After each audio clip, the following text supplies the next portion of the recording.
Hello guys, let's see how to implement a laravel-data from Spatie. It's an interesting package that we can install, and afterwards it can help us in multiple ways by creating data transfer objects, which will unify the way we communicate between the requests and our framework logic, as well as between the front end and the back end. So first you need to install the package, and you can do this with composer require Spatie laravel-data.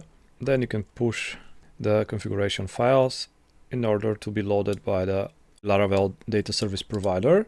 If something doesn't work, you can require the package with -w flag in order to unify the versions of the package and your project. Then we need one plugin, which is called Laravel TypeScript Transformer, again from Spatie. So again, we'll require it with the help of Composer. Then we will publish the configuration of Laravel TypeScript Transformer. So after all those steps, let's see how can we transform one project into using laravel-data. So the first thing to do is to create one directory below our app directory, which is called data, and then here for our contact form we'll create contact form data.php. As you can see, we are requiring Spatie laravel-data, as well as some attributes for validation, such as email, max, and required. And from the TypeScript transformer, we are requiring the attributes TypeScript. Then we create one contact form data that extends the base data class. It's annotated with a TypeScript decorator, and here basically we are describing what kind of fields we'll have into our contact form. We are having full name, email, phone, message, and family name, and Spatie provides validations, so they are placed as decorators on top of the fields. And when we have this contact form data object, we can go to our controller, and as you can see, before we have used contact form request where we have placed our rules, but now we don't need to use this file.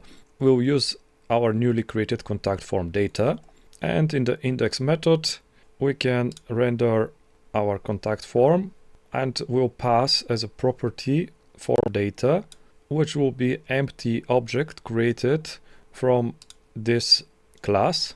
So that's what we need. We will just pass one object that conforms to the rules of contact form data that we created.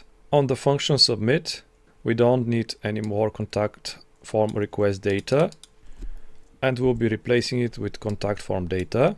And also the validation is handled this time from laravel-data, so we also don't need this, and we are passing the validation. And then we are invoking our model in order to fill the data inside of the database, except one field that we don't need to fill. What's interesting here is that we're passing the data to array transformed function that will get all the data passed and validated from our contact form data in a nice format, unified, and will be saved into our model. Everything else stays the same because we are using inertia with Vuejs and TypeScript. The next step is, when we have all this data, to transform it into TypeScript. And for this, we can use the following command. It's PHP artisan TypeScript transform. So it will read this data and will create one file for us. As you can see, it's transformed one PHP type to TypeScript. In order for this command to work and to detect the PHP classes and then to transform them to TypeScript entities, we just need to change several files.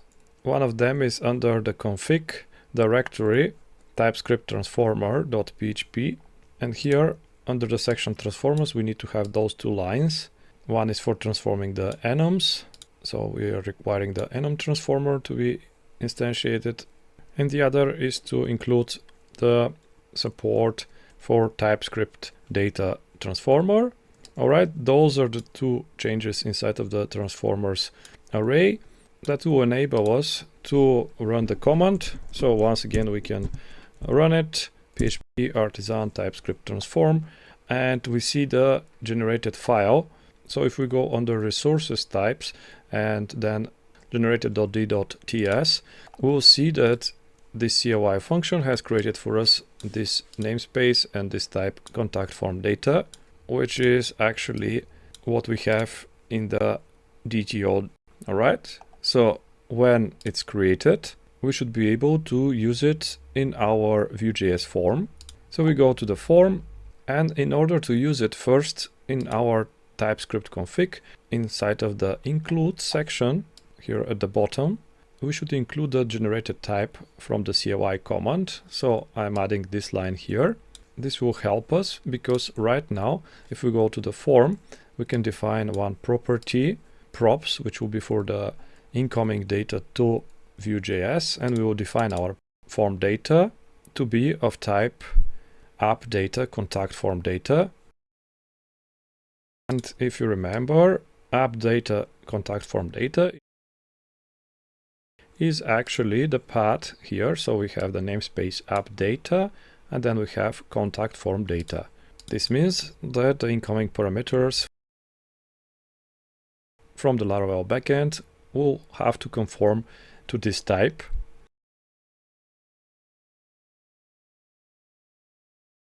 Then in the object that we are creating, form, using inertia use form, we are also conforming to this type, app data contact form data, and we can also initialize those fields. So we are taking everything that we have inside of our form data that we have defined here from the props, so props.fromData, and we are grabbing the full name, email, phone, message, and family name.